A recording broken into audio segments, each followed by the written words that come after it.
Guys, we are live. We got our special guests. If anybody watches 95.7 The Game, we got Guru, the man, the myth, the legend. How's it going, dude? What's up, man? I'm fired up. I wish the game was tomorrow. I see you all in your fit and your gear, but this is going to be a great one. Two teams with the rich playoff history, man. So I'm juiced.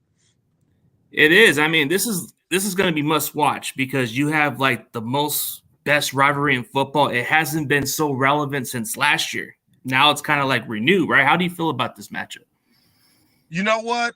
I like the fact that they met last year, and it was in Dallas. So you're right; it has been quiet on the set for a while. But now, you got Dan Quinn's defense, a fast defense led by Parsons and DeMarcus Lawrence, going up against all of a sudden this Niner juggernaut of an offense led by McCaffrey, bro. And the Purdy story, it's incredible. I honestly don't think the Niners are going to be stopped unless they go up against Andy Reid in Kansas City.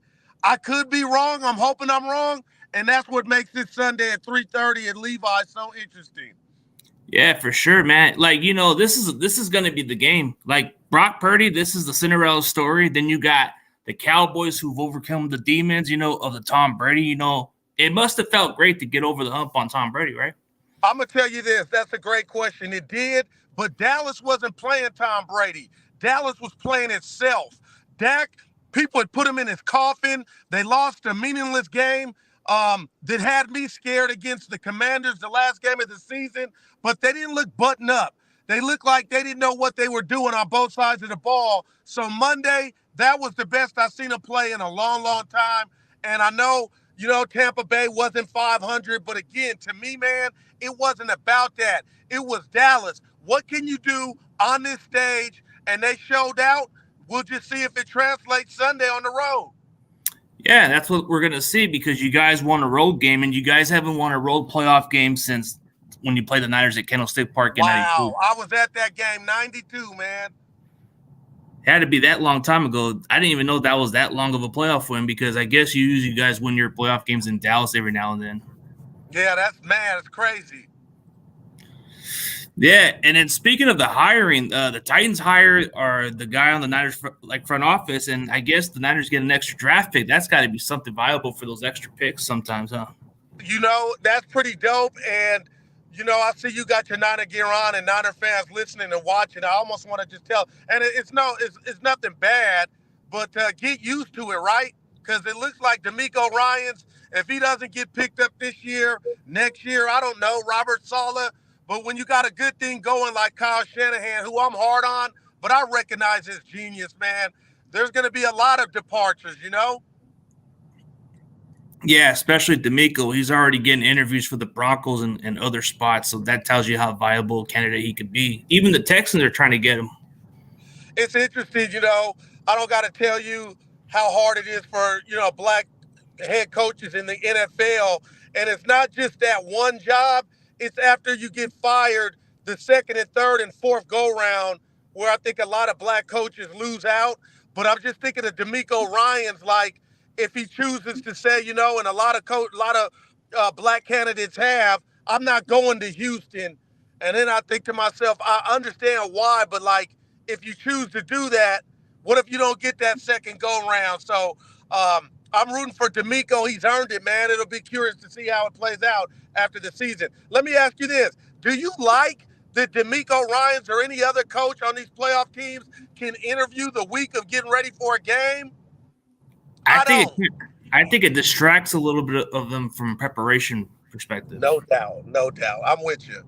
Like, they got to fix that. No shade. We know you want a job. But after the Super Bowl, at least it's only two teams in. But I just had that thought. Yeah, it distracts a little bit. And I agree with that part. I mean, Dante's supposed to be more focused on the game first. But I guess it's better to get it out the park and then you can just move forward, just like how Shanahan took care of it. Yeah, I'm with you.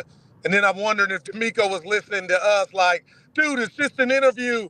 I got the plan together. It's not a big deal, but it's just like what you said originally, man. You just want them honed in. You ain't got to get on the plane or Zoom, whatever. Just focus on the task at hand. That's all that matters right there. So As far as like the Cowboys, like when everybody questions a lot of the receiving core, I mean, you guys have some underrated receivers like Noah Brown's another guy that doesn't get much recognition there. But when you guys lost Amari Cooper during the offseason, I thought that was a big loss right there because that would have made it easy for CeeDee Lamb to get all the catches. You know what? That's a great point. And, I'm a grown ass man, so I can't be mad at Dak Prescott. But I feel like one of his shortcomings, unlike Tony Romo, he didn't know how to high point a ball. Like a dude had to be wide open like a deer in the field for him to throw it. And they didn't get the best. The first year they got Amari in season, they took off. The offense was totally different, like you guys with McCaffrey. But I thought Dak left a lot of chicken on the bone with Amari Cooper to where the Joneses felt like, you know what, he's not worth all that. But now we got Michael Gallup coming off a catastrophic knee injury last year. He's back, but he's not all the way back. But I will say this.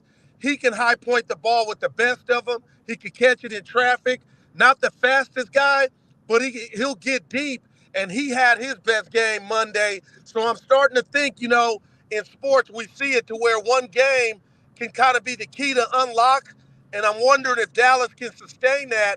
And we see a lot of Gallup with CeeDee Lamb. And I don't know what you think of CeeDee Lamb, bro, but I think he's underrated. He reminds me, here I go, of a poor man's Devontae Adams. People can laugh and scoff at it, but he's a beast. It's just, will Dak give him the ball? And your secondary, there's questions. So that's my key to the game. Can you guys shut down the Cowboy passing game? Oh, that's going to be a tough task, especially like you said, CeeDee Lamb, a poor man's Devontae Adams. I think he's kind of like similar to what Hopkins is, if I'm being realistic. Oh, I love it. The way he catches the ball sometimes, there's plays. I mean, I've been watching this guy for Oklahoma, so I've been wanting this guy, and we passed him. I was mad about it. I was mad about it. We wanted Kinlaw. We wanted Kinlaw over this guy. But then we settled for Ayuk, which he's a pretty good route runner. I'll give him that. Dude. I don't know if you saw that my partner Steiny on the show was kind of giving me the business because he's not an Ayuk fan, but he says I overrate him. But there was a video going out with Ayuk just breaking dudes' ankles off the line of scrimmage. Every receiver can't do that, and I know you go, well, every receiver doesn't have to. But, dude, Ayuk is a technician running routes, man. Oh, especially the way he runs the routes. It's kind of like he does that. But then that block against Seattle – he did a nasty block. You see that block? Oh, my God. Oh, man. The great ones blocked, too. Jerry Rice was a blocker. Michael Irvin. They don't half-ass. You're right. That was a great block by IU. Oh, yeah, especially. But then when you look at your secondaries, okay, like Trayvon Diggs, one of the best corners at that position. Then you got another guy that I've heard of from Fresno State named Darren Bland. I don't know if he's going to be the full starter, but I think you guys have some rotations at that spot. Yeah, we do, and this is what's scary and says it all about the Cowboys secondary. We just signed former All-Pro bowler Xavier Rhodes off of the street, and he got major snaps against Tampa Bay Monday, and he'll be out there, not a speed burner, but it's upstairs. They feel like, you know what, he knows where to go. But Bland is a baller. I like him, but in this situation, if I'm the Niners, man, and I expect Purdy to have time if Parsons and the rest of the gang, Lawrence and Dorrance Armstrong aren't on Purdy's back. My plan of attack would be throw the ball deep. And what's funny about Tampa, and we saw Leftwich get fired, the offensive coordinator. I thought that was kind of a raw deal, but they didn't go deep into the end. And when they did it, they got a touchdown, Julio Jones. So I'm petrified of the Cowboys secondary holding up against the Niners. But what do they always say? What's a cornerback's best friend? A defensive pass rush. So if Dallas can get home, that would definitely help alleviate the concerns in the secondary. Oh, yeah, without a doubt. The defensive line makes it easy for the secondary. They'll have some time to cover, and then it makes the quarterback throw the ball off a little bit. And then, that's what I've noticed about that Tampa game. They weren't throwing as deep like you were saying, because maybe the protection wasn't that great. Yeah, that's a great point. You're right. But when they did, I'm like, man, I was like, where was that? If I'm a Tampa fan, where was that the first and second quarter? But again, like we just talked about, you got to have time to be able to throw it deep downfield. And Brady was, he's a statue right now. He ain't like Brock Purdy. He's never been able to really, really get loose. So that had a lot to do with it too. Yeah, a stationary quarterback who moves like an old man, that's going to be a disadvantage for that defense. I mean, like the way you guys had that matchup, Parson was all over him and all that stuff. So, like, there's been those debates between Michael Parson and Bosa for Defensive Player of the Year, but I've seen it kind of turn a different direction. But you can't deny the talent that Michael Parson brings to this defense for the Cowboys, man. He just had that speed, man. He's like a hybrid type linebacker who can do everything, Hey, that's a great point. I got a Parsons jersey, but let me tell you this, and it's no shade at Micah, man. I don't know if a hybrid is a good thing, and let me tell you why. Because early on, he was getting at the quarterback, sacked left and right. He's like Draymond Green of the NFL. He's not built like Bosa.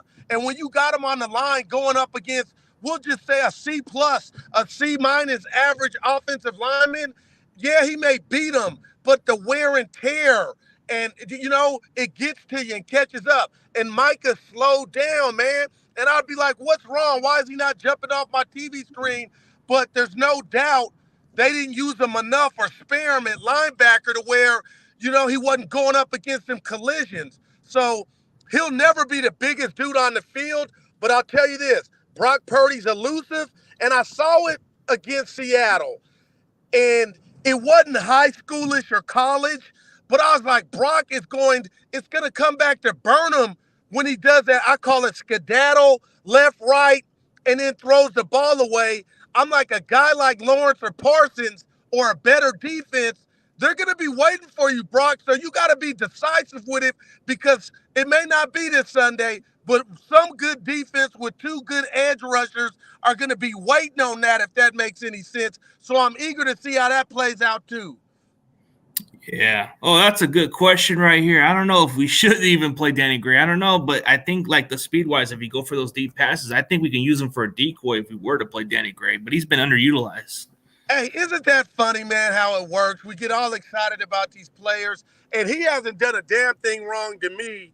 But you do kind of wonder, especially, and no, I love Jimmy. I respect what Jimmy's done.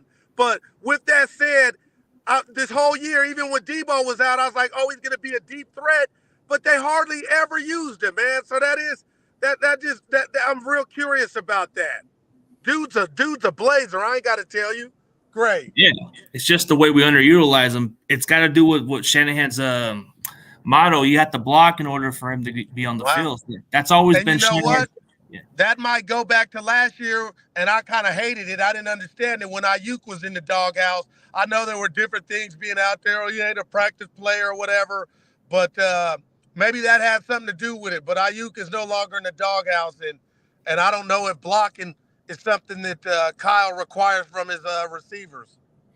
Well, you see guys like Jennings get on the field more because of his blocking technique, the way he hits. Let me ask you this. I got a question for you. I'm telling you, man, if Brock Purdy and the Niners pull this off, I mean, just Disney is going to make the movies in waiting. With all that said, I've criticized Jimmy left and right, but Jimmy's taken this team to a Super Bowl. He gave them a 10-point lead last year in the NFC Championship game. So I know what Jimmy is and what he's not. But with that said, the addition of McCaffrey to me has been a godsend for Kyle Shanahan and that offense. And I kind of lightweight feel bad. How am I going to feel bad for a professional athlete? Like, I honestly believe the Niners would still be here if Jimmy was under quarterback, being able to, hand off to McCaffrey, throw to him in the flat. But it's opened up everything else for Kittle, who wasn't getting touchdowns. Now he's unstoppable. I mean, what do you make of the Brock Purdy situation? Is it Kyle? Is it Brock? Is it a combo? Is it McCaffrey? Where are you at?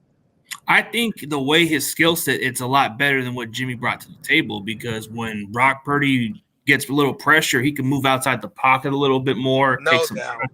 Like, for Jimmy, it probably takes him a couple of reads to look for another receiver, but Brock will just look for the next guy. And if he doesn't see him open, he'll try to move up a little more and try to look for that next open guy. And he tends to do that. But a lot of people are kind of like surprised by this rookie. I mean, yeah, last pick in the draft, you would expect this guy to be more of a practice squad guy, but he's kind of outperforming the expectation the way he's playing this game. He's been there and done it, played what is it, 4 years at Iowa State. Man.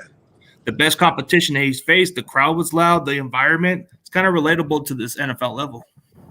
No doubt. And like I said, it's a wonderful story. We're all watching, but there's no doubt his mannerisms, as you just talked about, to be able to look downfield, keep a play alive, that's everything, especially nowadays, man. So nobody can take that from him. And I didn't pose that question to do that.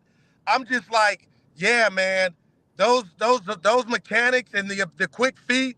I mean, that's the difference. It's night and day with what Jimmy would do and why your offense is scoring 30 points and 40 points like it feels like every other week. Yeah, and I think if I'm going to be honest, between those with the difference with Purdy, I think it's just him in the system, because I think he fits this offense. Like, if everybody's kind of like going by that question, is it just him or the system, the team? I think it's a collectively of the team as a unit, because Purdy does a lot and he's got the weapons. So everything around him makes him better. When he played at Iowa State, he had 30 wins with maybe very decent amount of talent players coming out of college. He made the most out of those other receivers. Great point. Yeah, but he's got big names. He got Debo. Dude, I mean, I honestly mean this. I was late to the party, and Andy Reid was with Philly in the NFC East for a long time, so I shouldn't have been late. But he never got a ring. He got to like 4 NFC championship games. With that said, name me another team that's weaponry is as lethal as the Niners, and I'm not even including the quarterback. You got Ayuk, Debo, Kittle, and now McCaffrey, bro. I don't believe there's another team out there that has that firepower. And Mahomes and Andy Reid, they don't even got Tyreek Hill. The beauty of them is they're doing it with any and everybody. But man, bro, tell me another team that has what the Niners have on offense. I mean, it's sick. Yeah, it is. I don't think I can't even think of another team like that. Maybe Kansas City. Kansas City is the closest I can think of. Okay. All right. They do got weapons. Man. Like, we forget about how Mahomes got all these receivers. Like, they're not the big names like Tyreek Hill, but they make some plays out of it. Then you got the running back McKinnon that everybody's not even talking about, but check. That's amazing. Andy Reid's using McKinnon like McCaffrey, but again, his body let him down. So it wasn't like Kyle didn't know how to use him. He was never available, right? So no, you can't. That's all that was. Yeah, I could think of that. That would be the closest one I can think of, is either Kansas City, like you said. Andy Reid can make the most out of any of these guys. And Mahomes, even without Tyreek Hill, he's still winning games. Hey, let me ask you this, because Bosa, you said it earlier, as Defensive Player of the Year. I thought Parsons had action, but a lot of people from different places talk about the Niners, and rightfully so, it's Bosa. But do you think that D-line is underrated outside of Bosa? Is it underrated without Bosa there? I think there's some talented players who can make a case for it, but when you look at guys like Charles Omenihu, he doesn't get enough recognition for the stuff he did. That playoff game against Seattle, he had 2 sacks in the strip sack. Oh, it was big. Very unnoticed. Eric Armstead, at times he could be good, but he does the dirty work. So that's another guy. And Drake Jackson, he's a rookie. He has a limited potential to be really good. Hey, it's funny. Those are all great points. You mentioned Kinlaw. You know, the best ability is availability. What do you think of him? I love his swag, but I'm like, dude, you got to be around here for 5 to 7 to 8 weeks, a whole season if you can. What do you make of Kinlaw? When he's available, he could definitely be a difference maker, but that knee's the problem. That's always been the concern, is that arthritis knee. It's kind of been holding him back a little bit. They've been very limited with him. They've been too cautious with him. It's like, we got to trust this guy, man. We got to have him out there. But like you said, the best ability is the best ability for him to be out there, or else he'd be a factor. Right. No, that's a great point, man. I'm so juiced for this game. And then, I don't know what you think. We haven't talked much Eagles, but, they led the league in sacks and turnovers. So some are saying they're better than the Dallas Cowboy defense. And what I like from a Niner perspective and this offense and Brock is you're going to face Dallas. And if you get by them, Philly, if they, handle business against the Giants, now you're going on the road to go up against allegedly another stout defense. So I got my popcorn ready, man. I can't wait to see how the Niners go. I do really honestly, it's the star on mine. I expect Dallas to beat the Niners to beat Dallas. I don't think Dallas is smart enough. Kellen Moore is offensive coordinator, and a lot of games they're running and they should never pass. I'm not saying don't throw. He don't know how to stay with one thing that's working. And Kyle is just a gangster. Not that he's perfect, but when something's working, they're going to stick with it, man. That's the formula. Like, if he sticks with it, like, there's been the times in the season where he's been able to stick with the formula, and then for whatever reason, the playoffs, he seems to abandon a little bit of stuff. I'm kind of questioning it. Like that Chiefs Super Bowl, why didn't he not just run the ball or stick with Debo? I've said this a million times. They got to the 40 in a hop, skip, and a jump. And I don't know if you ever heard this. Honey Badger, Tyrann Mathieu said he wanted to give the Niners, I've never heard this. This came out of his mouth, a gift basket. We go, what for? Every time they threw it, we were happy because he was saying we couldn't stop him on the ground. And you're right. Why did you go away from that, Kyle? So I get mad at Kyle because I feel like people blame Jimmy, and I bring it up all the time, Mrs. Sanders. Nah, that's situational play calling, bro. You know how to put the play together, but when something's working, you got to stick with it. And he went away from that, allowing Chris Jones to block the passes that you shouldn't have even been throwing. That's what I was thinking, dude. Like, why not we just stick with what we did with Debo and mix up some plays and run the ball? Oh, man. Dude, Mostert was on fire in the second half. You guys beat the Chiefs that day. You were the better team. I'm sorry. It's all right, man. It's all good. But I know it's looking forward to this week, man. I know you kind of been having some good guesses on the show, man. Like, you had some good conversation with guys like Barry Switzer, and you always have your boy Lorenzo Neal, man, the legend of Fresno State, man. That it's got to be nice to have these guys' perspective, man. They just know no doubt about it. And you talk about, guys that coached the game. Lo Neal should be in the Hall of Fame. He played the game. But I'll tell you about Lo Neal. His analysis is fair, man. And I want to ask you, if I can, what do you think about that secondary? I know Lenore, he was getting picked on. Last week it was Ward, DK Metcalf. That play before the strip fumble from Geno Smith, I feel like had Metcalf kept his balance, he might have took it to the house. And I go to the Raider game with Stidham.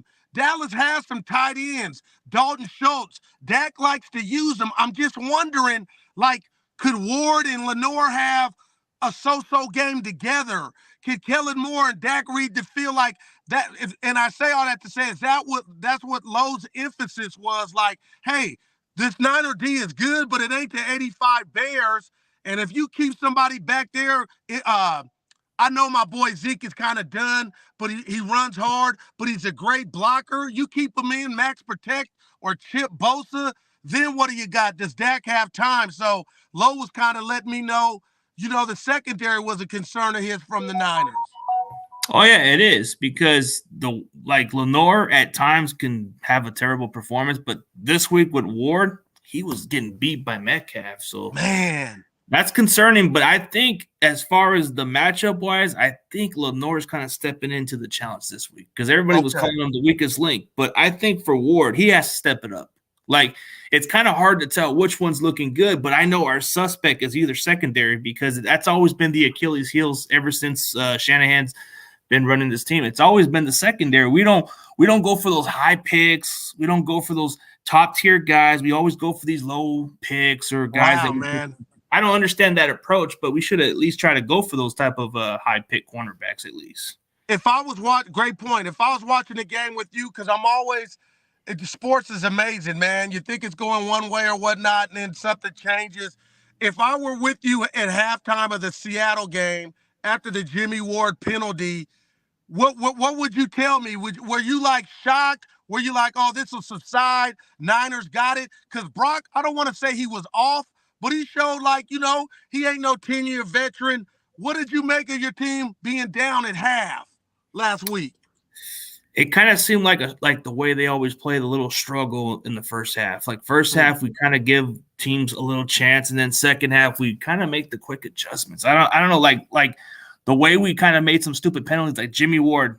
Man, if he would have just stayed disciplined, they would never keep that field. That was a boneheaded play that I kind of questioned. It could have cost you. You're right. He got away with it. He got lucky.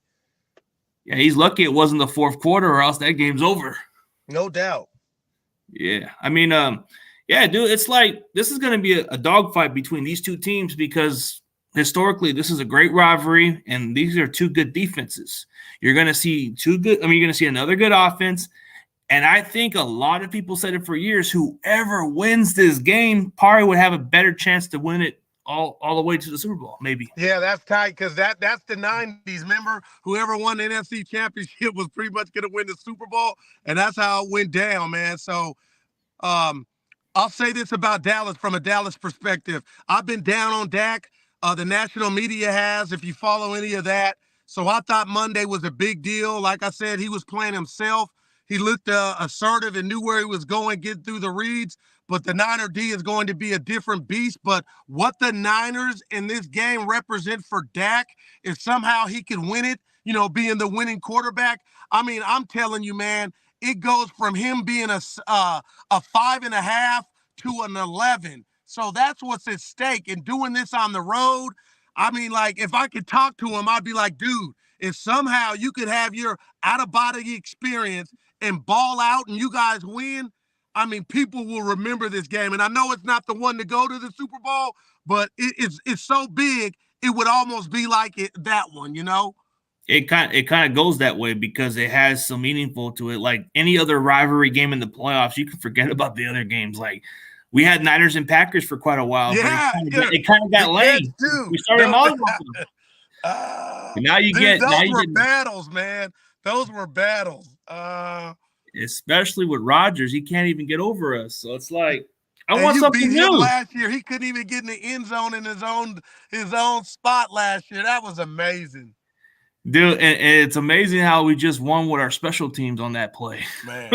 Like, how do you win? Like, like the Packers had one of the worst special teams, and they only scored one touchdown on that drive. That was it. And it was pretty much the rest of the history. But, yeah, Cowboys and Niners, man. It's like you guys are taking a trip to Levi's. Last time you guys played us at that stadium, you guys blew the crap out of us. So that's when Dez Bryant was playing. He got a touchdown in the end zone on that game. I remember that.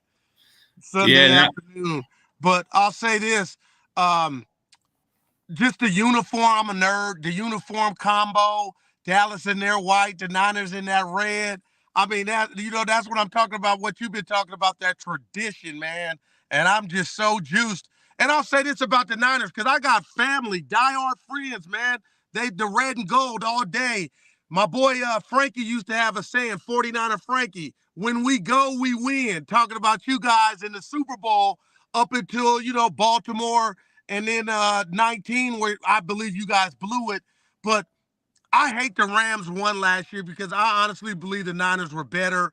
And revisionist history. But again, the reason I say that is you guys were up 10 in their building, man.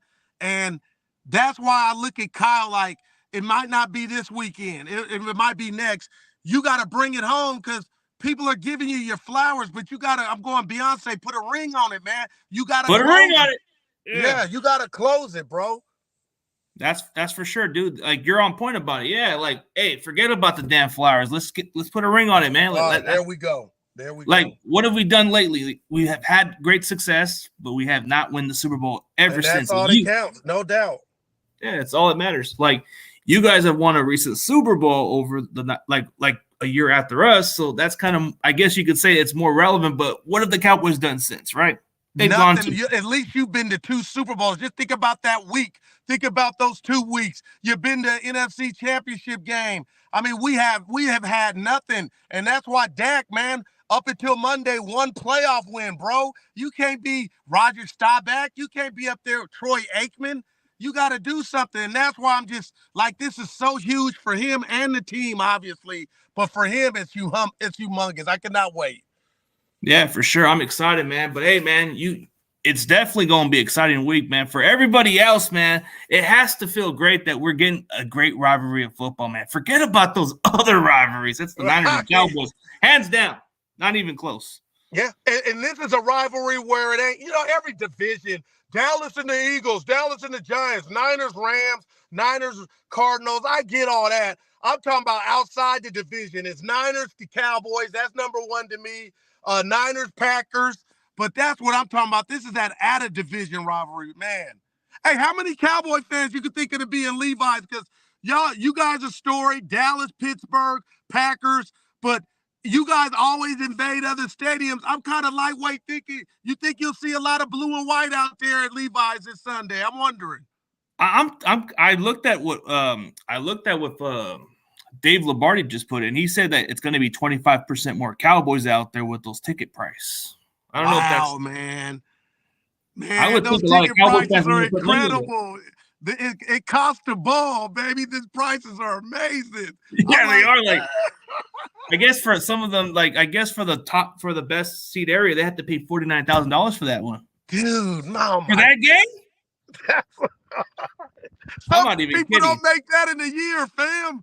Damn, Like, no. I ain't hating, but damn, that's how it goes. That's how serious this game is, bro. This is like the Super Bowl, if I'm being honest. And it's 3:30, so we get the dusk of a day game with the doubleheader after half, I believe. It'll be a night game, so it's going to be clean. Oh, for real, man. Hey, man, it was a blast, bro. I know you probably Anytime, bro. Anytime. You know where to find me, man. Thank you. No problem, man. But hey, good luck this week, man. Good luck to you too, bro. Right. Have a good one, bro. All right. We're good, guys. Wait. All right. Good guess, man.